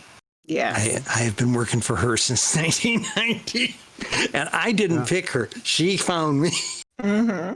But yeah, there's a lot of parallels there, because this whole idea that, going back to the extraterrestrial thing about extraterrestrials existing not necessarily in the flesh and blood like we exist in flesh and blood, but actually being in a higher dimension, in a higher level, a higher level of consciousness. Exactly. If you think of consciousness in like levels, okay, it's like one of those milkshakes that's got all the different colored levels in it. It's kind of like that. Even the way I teach it to my students these days, I said, why are you invoking gods? They're just as messed up as we are in most cases. I said, if you're going to do magic, stop invoking gods. And for my goddess, she says, do it yourself. You have the same spark we do. Yeah, that's the way I feel about it. Yeah, that is exactly it. And so, and I the extraterrestrial side of that, I'm there with you, because once you start, again, I teach this idea of not teaching spell casting early on. I'm into the idea of, if you're going to do magic, you have to be able to connect the source to do it, or the force, or whatever you want to call it. And too many witches got trained out there in the 80s and 90s that were taught with spell casting up front, and that's all they do. And they go to a lot of ceremonies and they go to a lot of festivals, but they don't do the divining side of it then. Well, I don't think that's so uncommon, though. Just like a lot of mainstream religions, everything becomes about ritual. Everything becomes about ritual and not the deeper actual connection. Yeah. And if you look at my Facebook page, the banner says, less ritual, more magic and joy. Mm-hmm. Okay. So they have managed to seduce us with the big ceremonies and the big churches and all the theater and everything like this. But it's what the religion, what the faith is truly about, is something deeper and more profound. And once you start doing the deeper meditations and getting past all the stuff running around in your subconscious that keeps coming up and bothering you and everything, once you get past a lot of that, you start finding a deeper connection of what we're going to call the woo. The woo-woo, yeah. The woo. And I've had students ask me, he says, can we touch an alien on Zeta Reticuli 39 light years from now? And I said, yeah, but you're not going to do it the first time you sit down and meditate. Mm-hmm. You got to clear your head. You got to really make your mind quiet to do it. Mm-hmm. And that's what I teach in my book. I start out, I teach you, this is what magic is, and this is what it is not. And you really need to learn to quiet, because our business is not waving wands, lighting candles, dressing candles, charging crystals in the moonlight. What we do is turn thought into form. Yes, thoughts are things. That's it. That's so great, because I'm someone who has just recently, kind of been getting into this, and starting meditation and things like that. And I found that it really is, so far. It's more about this, like this dormant thing that can be activated. And I think ritual is something that can allow it to be activated, for someone to be able to set aside their ego to a certain extent. Yeah. But yeah, I mean, I think it's becoming pretty obvious that there's a source. There's something that you can connect with, and I think it just has a bunch of different names, around the world for what that source is. Think about our modern Western culture. Everything in our modern Western culture. Now I'm going to sound like an old school Baptist. Honey, you really need to get all that distraction out of your life. You can't be walking into bars and restaurants that have 20 television sets going on and have any kind of straight thoughts or quietness in your mind. Mm-hmm. Sorry, that's how I used to talk. But that's the key thing is our whole society is set up to distract you. Mm-hmm. Okay? They don't want you to know. That's why they passed all those laws in the 60s. We don't want you taking mind-altering drugs because you might not trust the government. And mind-altering drugs tend to make you not want to trust the government, and also show you that everything around you is artificial and is fake. Everything we see in reality, everything we touch in reality is fake. It's a trumped up theme park. Yeah, very much so. Yeah, I would agree with that assessment. For sure. It's constant. It's a constant barrage on your senses. Yes. And it's, and it's just increased. And, I don't say that to be judgmental on anyone, because I'm the exact same way. Like we're all victims of being trained that way, And there's a million things that, like for what we're talking about now, I mean, this is informative. I think there's good things that come out of it, but it's still a form of entertainment. So rest your mind. But then on Thursday night, you come in here and watch the witching hours. And there you go. Go buy some books from Cheryl from Amazon. We got the link in chat there. And, and then do some meditation, If you want to get a crazy book from Cheryl, okay, other than the witch book, Magical Musings of a Rogue Witch, the other, if you like really strange stories, and if you're a fan of like Rod Serling, there's a little green book on there called Charmaine's Tales. You should look at that. Because some of that stuff is flash fiction, but every single one in there reads like something Rod Serling might have written. And I throw some pretty wacky ideas at you in some cases. And it is these stories were written since I lived in a monastery. And I'll show you what monastery life will do to a sane mind, But that's something also that with his stories that made you question your reality. So, yes. And made you question what was possible and what wasn't possible. And Cheryl, you never told us, what was the two souls thing? I'm a two spirits person. What does that mean? I'm a they. So is it like you literally have like two souls? Like no, that was the Native American approach to it, because or they were just pointing out that you were trans. Well, let me give you an example. I was at a UFO, not UFO. I was at a might as well have been a UFO. I was at a Star Trek convention in 1982. And I'm sitting there, little mushroom cut, a little shorter than I am now. And I was sitting there having dinner in the bar, Tall Stables, right? And we're all sitting there in our Starfleet uniforms having dinner. And there's this great conversation going on. And one of my gay friends is up there talking da da da da da da. And every time he pointed at me, he said, and they da da da da did this, okay? Da da da da da da da, and they did that, And finally, this woman stopped him. and says, why are you calling that poor woman they? And he looked at her and said, honey, you look at her for 10 minutes and tell me if they isn't appropriate. And we went back to the conversation. And then she stopped, tugged on his uniform and said, she cycles. 1 minute she's projecting male, 1 minute she's projecting female, then she's projecting they. Oh my God. You know, it's great, but you just have to accept it. So I am a unity being, and I'm a gender outlaw. I am a unity being. I am what I am. I do not embrace the biology. I don't think our souls have genders, you know? No, we have all the genders. Yeah. It's like, okay. We're just I've had arguments with high-level monks about this stuff. We're just coming into these skin suits for temporary time. Well, okay. Yeah. All the faiths on this planet are patriarch-based right now. Mm-hmm. They didn't used to be. No. Okay, but I'll show you how bad it is. And people, even the Buddhists say, "Oh no, we can't be," you know. And I said, "I'll show you." And I was at a Buddhist convention someplace once. So I came in. I'm in Tibetan robes, buzz cut, just like all the rest of the nuns. I come walking in, and I sit down with the nuns.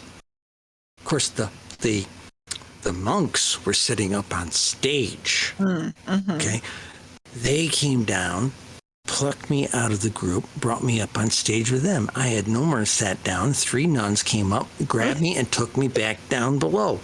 Ultimately, this went on 2 or 3 times, and I finally just pushed both of them away.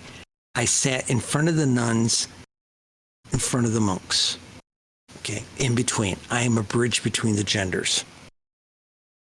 Okay, and I had to teach that to some very high-level Buddhist yogis and lamas. Wow. I said, we've all had different biology in other realms of existence in our lifetimes, in other lives. Mm-hmm. We've been in other species that have other reproductive rights, okay, and processes. I said, but we are still the same. We are that living being. So here I am. I'm a spark, a chip of the great consciousness, still trying to get it right. And here I am. And oh, by the way, I'm not playing the game of gender, guys. I am everybody.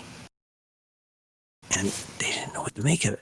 Yeah. You know? Yeah. But when we went to go out and have dinner, the nuns were going to be sitting at a little dinky table, and all the monks were going to be at this big long table and everything. The monks invited us over. Now, I thought, okay, fine. Okay, great. Good. I go back to the American Tibetan monks didn't want me living with them. The nuns didn't want me, and the monks didn't want me. Okay? Remember, we're all still students. The Burmese monks took a liking for me, and they hated seeing what these other people were doing to me, and they invited me to come live with them. So I lived with the Burmese monks for like about 4 years. I had a blast with them, okay? Every weekend we had to go bless somebody's house or somebody's babies. Usually it was houses. Somebody bought a house. We'd come over there and smudge the place and chant prayers all around it and everything, and they'd feed us good. And, so it was a great gig. I liked them, and I still see them every now and then. But the bottom line is, as a witch, embrace the idea that I don't even like to do the great rite anymore in my ceremonies when I do it. I don't call God and Goddess. I call Source. Mm-hmm. I call the force behind the gods and goddesses. Okay? I teach a non-sectarian. The gods are just as messed up. That's how I teach it when I'm teaching right now. Okay? I think I'm going to shut up. I'm going to let Jenny please ask me some questions, because you've got a ton of questions, and Frost over here keeps interrupting. Please, Jenny, ask me some questions. Well, I was just going to say that your comment about the gods and goddesses are just as messed up. I am, part of my medium abilities is channeling entities and energies. And we had Athena come through last week which was insane because I've only ever experienced a deity like one time before. It was Sekhmet. So that was my second deity. Yeah, big deal. Yeah. Wow, Sekhmet's a So big deal. Athena comes through and she's like, women's power. You know, she's just like, it's female power, blah, blah, blah, blah. And it's like, clearly she wasn't all correct. You know, I mean, it's like there's more to it than that. But that's the message that she was trying to get across to us. You know what a set's been whispering in my ear for 3 years? What's that? Bring back the matriarchy. The boys screwed it up. Yeah. Apparently Athena was probably saying the same thing. But it's like, I could see the fallibility in what she was trying to say, because it's not just the like we just been talking about. It's not just the gender of these physical forms that we have right now. Like, that's not what it really is. That's not what it really is, because this is like an illusion, you know? Okay, okay. Now we're gonna get to that point where we touch a little bit of the UFO along with what we teach. Okay. Okay. Go for it. Yeah. Right. It was Eve that was first, not Eve, but it was female first. The arts, and this comes down in Taoist teachings, it comes down in Hindu teachings, in many, many, many cities. Okay. Children can be produced by a woman parthogenically, and it's done with certain magical processes. Okay. Isis produced Horus this way. A later incarnation of Isis was who we called Mother Mary, and they were part of a priestess clan that deeply understood magic. Okay? And the X chromosomes have all the elements to produce either kind of human being. Okay? And this got lost as these women who were this special magical sect. And it's in the Bible. If you don't, you're listening to me, that can't be. Go read the Bible. Sarah was barren and beyond childbearing years. She went out into the desert and she came back pregnant and had a son. Okay? Mary, you know, everybody always dances around the thing because it wasn't Joe's, you know. Yeah. Okay. Poor Joe. But this was done magically. Okay. And Isis did the same thing with Horus. Okay. And so this is a technology. And the thing is, it's been rediscovered in our century. And I know people who have been associated with the research of the process. They're very, very well educated people. I've interviewed some of them. And it's actually been done in this century. Wow. Parthogenic rebirth, okay? And it's complicated, but it can be done. The deal is, we have to bring back the matriarchy, because the remnants of those highly educated women, they had great power. Hence, we had the Vestal Virgins. You have to be a virgin in order to do this parthogenic thing. Okay, so they had the Vestal Virgins, but gradually all these things just got diluted and diluted and diluted. The nuns that were in the Catholic Church were the last vestiges of this. Okay, but the matriarchy is coming back with the women's movement. People are starting to take power again. The goddesses are behind us on this. Okay, and this is the deal. And you know, it sounds funny coming from somebody who had to earn herself. Okay, but it's the way things are. The way it's looked at, the way I've had it explained to me, I have had a ritual death. Okay. Do you feel like that's what happened to you when you were dancing in the thunderstorm on the mesa? Was that your ritual death? I had already changed by then. Okay. Okay. The ritual death happened at my change. Okay. He died. Yes. He died. And I became, and it isn't necessarily because the body was hacked up a certain way or something like that. I was given a ritual the night before by a a large coven in Ohio, near Youngstown, Ohio, where I had my surgery. And they were kind enough to have me come out and stay with them the weekend before I went in for my surgery. In fact, they drove me to my hospital. Okay.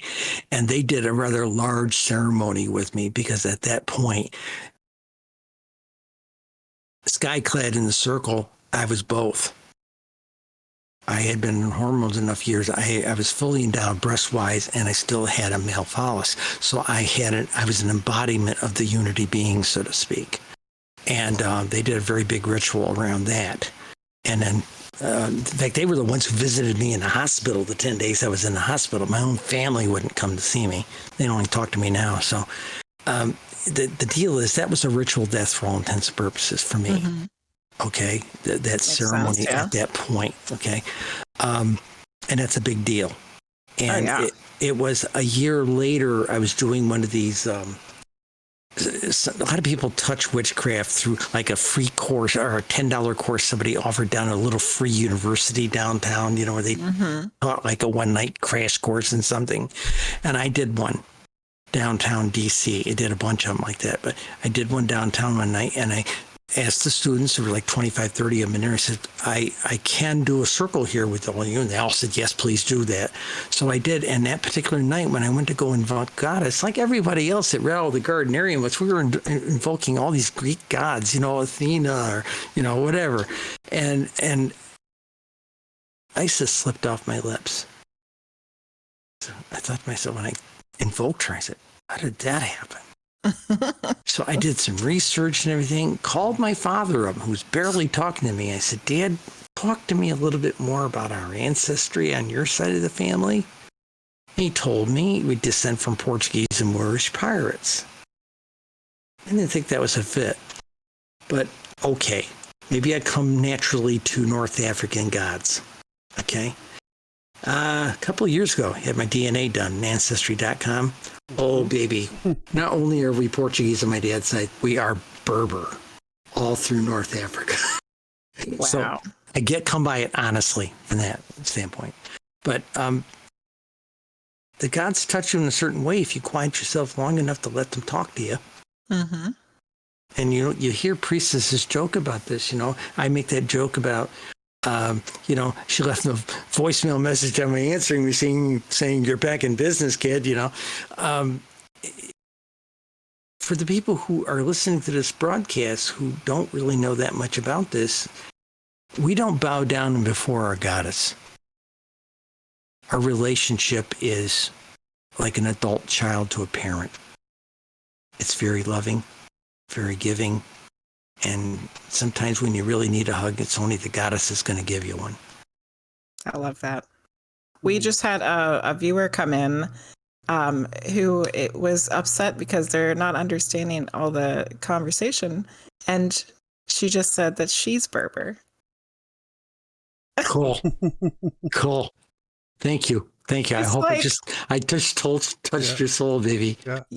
It's like she's supposed to be here. Oh, it's a boy. Sorry. That's okay. He's supposed to be here. Yes. Yeah. Oh, Julio. I see it at the end now. Hello, Julio. Julio. There are no coincidences, right? But the funny thing about it is, while I can't speak any Berber, I did learn Zagari. I can do Zagari for some reason, so. So Jenny, real quick, stay right there. I just want to kind of reset this. So our guest is Cheryl Costa. We still have a little bit of time, but I just want to put out there for everyone in chat, if you have a question for our guest, just go ahead and type that in the chat so we can get around to audience questions. And we will go back. Let's do that. We will go back before we get off here tonight, and for the people who had specific questions about what we were talking about at the beginning of the show, which was UFO sightings and where you live. So, so feel free to go ahead. I'm sorry to interrupt, but I just wanted to make sure everyone knew they could ask questions if they wanted to in chat. Jenny, more of your questions, please. Oh, priestess to priestess. I had questions written down. I hope I didn't. I'm sorry, I ran at the mouth. I didn't. Oh, no, you're fine. Mine were all UFO stuff. So maybe we should go back around to the UFO stuff because we were going to have full circle. Yeah. We're going to talk about the places too, because I had written those down. What was your what are some of your personal experiences with UFOs that you can share? Some of you might not be able to. That won't make people in black suits come up. Yeah. No, I'm not terribly out about. Or maybe like your first one. Like, what was the first time? First UFO or first time I was touched by ET? Which one? Both, if you want. 5 years old ET. I remember little bulbous-headed guys. This is for anybody who knew what grays were. Little bulbous-headed guys with black eyes trying to drag me through a hatch kind of thing. Okay. And in those days, it was like in the 50s, Mom would dress me for bed in one of those like little suits, you know, the thing with the little the feet thingies and everything, you know, right? You know, took her 20 minutes to get you into it, you know, and took her 20 minutes. 20 minutes to get you out of it and everything, you know. And it was every now and then they would find me not in it in the morning. Okay.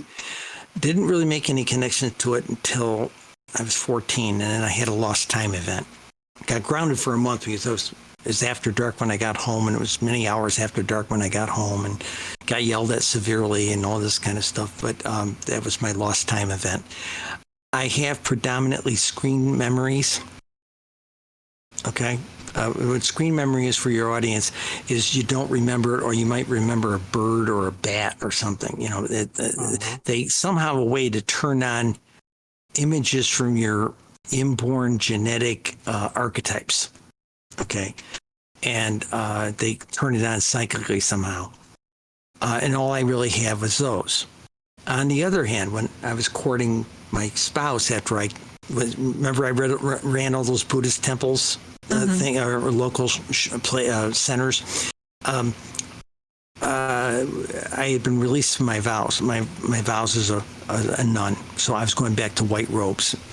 And Linda wanted to date me. We were friends. We met in LARP of all places, you know. And speaking of LARPing. Yeah. So it was kind of fun. I was playing. I remember I had a buzz cut because I was Buddhist nun, so I could play boys easily, you know. So I played this retired French Foreign Legion colonel, you know, Colonel DeMarco, and it's fun. I got great pictures of him. So the deal was, I took her aside one day and I said, look, first thing, clairvoyance runs down the maternal side of my family. So if I take you to meet my family for Sunday dinner, it's like going to be like going to the Addams family because they talk as freely about ghosts and bump in the night as most people talk about their cars. Mm-hmm. And it was like that. The other thing I took her aside about. I know what that's like, yeah. I know you know that. Yeah. Okay.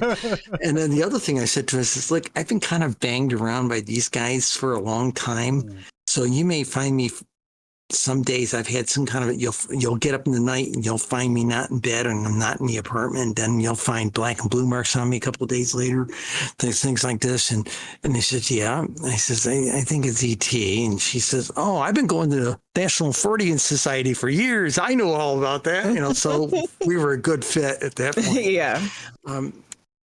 Still don't know what they do with me, but when I used to not having a good idea of what to write for a column, suddenly, for some reason, I knew what to write. Mm-hmm. So that's this has been happening your whole life. Yeah. And it's still happening. Yeah. And don't let anybody tell you the reptilians are bad guys. The reptilians are sweet. They, at least the ones we know, they're intelligent, they're enlightened, they've got a sense of humor, and they're wonderful to have over for tea. And I don't say that. I don't say sufficiously, you know, whatever. Yeah. We don't say it that way. I'm being straight up with you. Okay. They had been with us since the garden. They were the ones who told, if you want to go back into Christian mythology, the snake. They were the ones who said, hey, Eve, you're better than this. Here's your apple.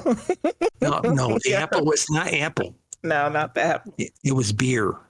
Oh, even better. Göbekli Tepe.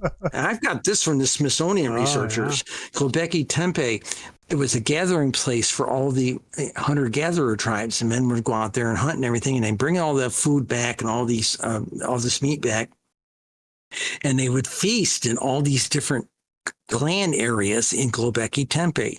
And what they've discovered was that there were these pits that these women had that they brewed beer in using wild grains. And the partying went on as long as the beer held out. Suddenly, the only way they could make more beer would be to cultivate. And the reptilians, who were the teachers who brought us laws and taught us things like farming, taught them how to make cultivated grains, therefore more beer. So if Adam fell from grace, he fell because she gave him more beer. Okay, the downfall of the human race. Okay, now let's go a step further. If you still want happening, still happening. It's still happening. Now, if you want to know who these Metaband were, there's two kinds that are here. There are ones that are the teachers and the ones that are the anthropologists that study us.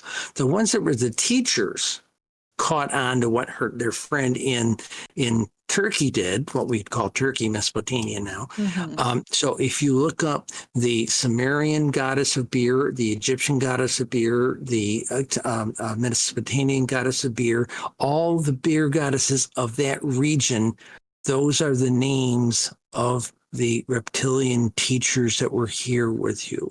Wow. Okay. That's pretty cool. We have go ahead. Questions. We have a question from chat. Void Cat Loose wants to know: have you had any interactions with the Pleiadians, or have you know anything about that? I don't like them. No, I've not met one, and I don't want to. We have them come through on a regular basis for Void Cat Loose. I don't trust them as far as I can throw them. They're always very entertaining for us. Yeah, but they're full of themselves too. I can see some of them, yeah. We have one in particular that's he seems pretty humorous and laid back. Okay, but then, the funny thing was anybody I have interacted with, and Lama La and I had a talk about this once upon a time. And he says, they got a great sense of humor, don't they? I said, yeah, that's what being a little bit more enlightened will do for you. Yeah. So they have a good sense of humor. They're good conversationalists. And if you want to engage them in deep conversation, not trivial crap, they will go there with you.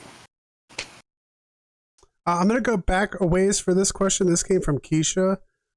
She was talking about, I'm going to buy the book when I can, but I'm crazy curious about White County, Tennessee. I'm wondering about if the name Dave Cole or Charles Cole sounds familiar. He's a friend. I have no idea. He's a friend who loves UFO things and has written 2 books. But White County, Tennessee, Keisha was curious about that. And it's pronounced Tanasi. Tanasi. Yeah.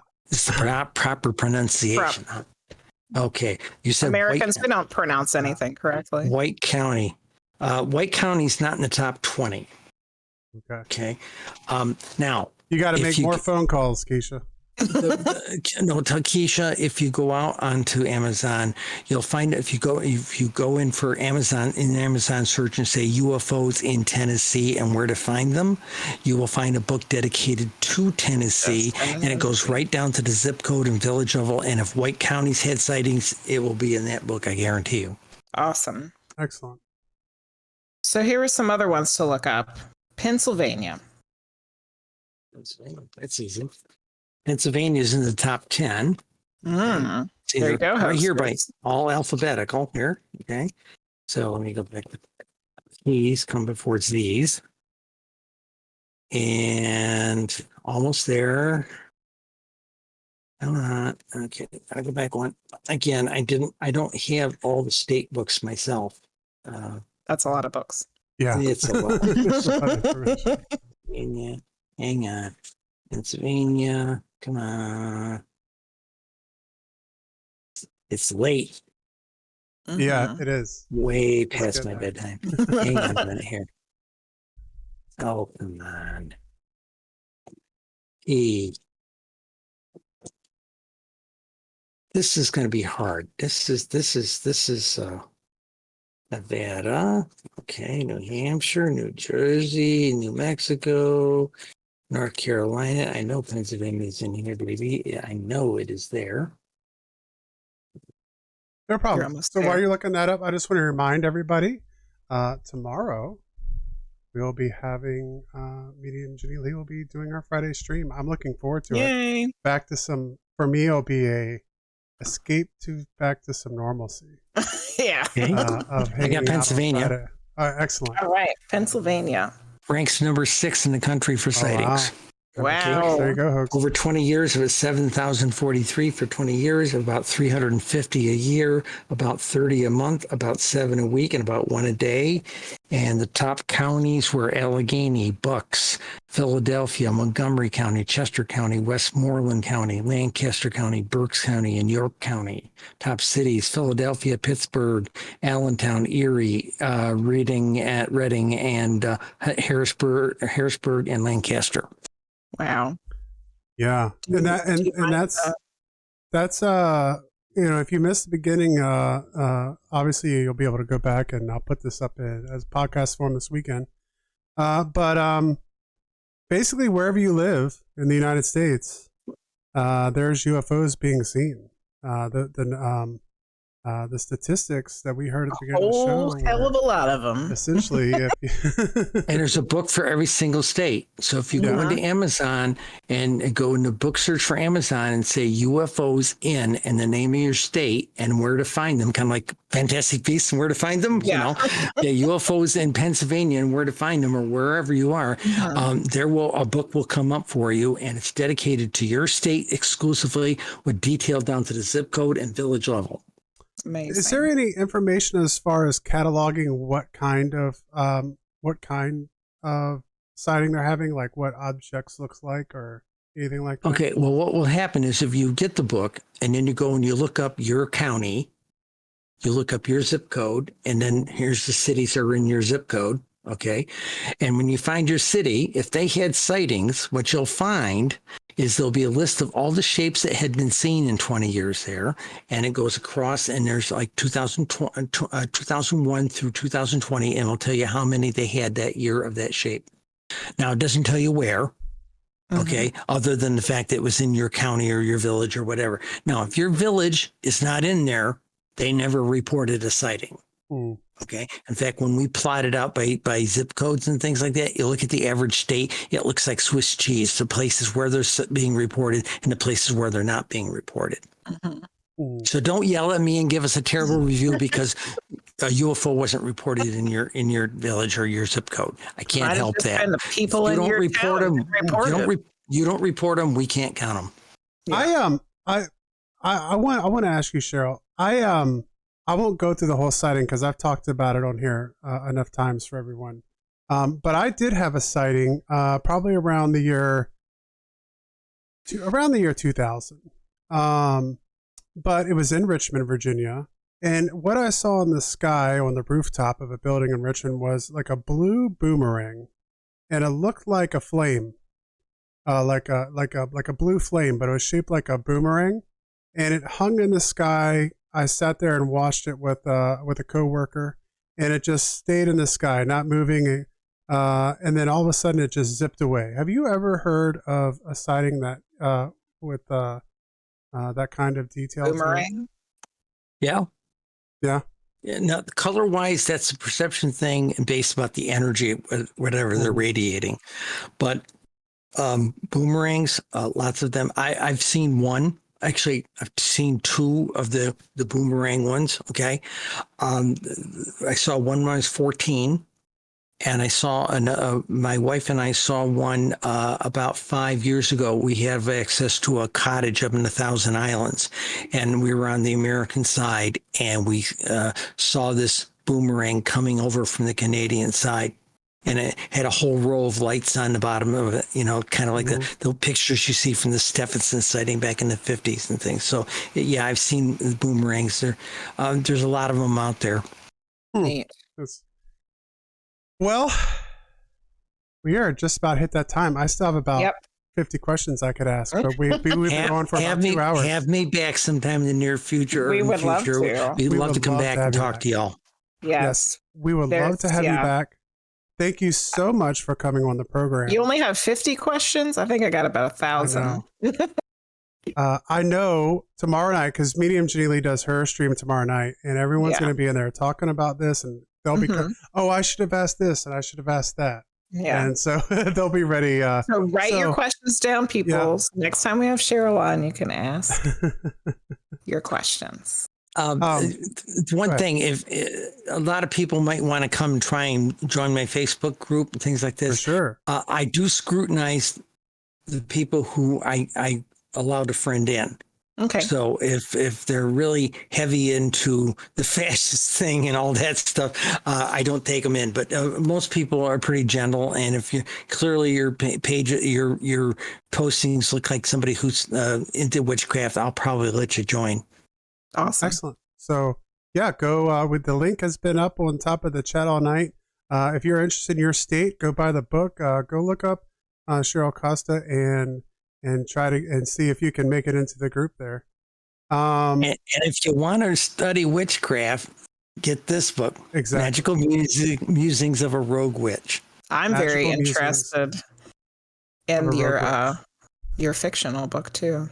Sounds fun. Creepy stories, and we're getting ready to come out with Charmaine's 2 and 3. Awesome. I love some creepy stories. And they get creepier yet. So this is what we're going to do. We do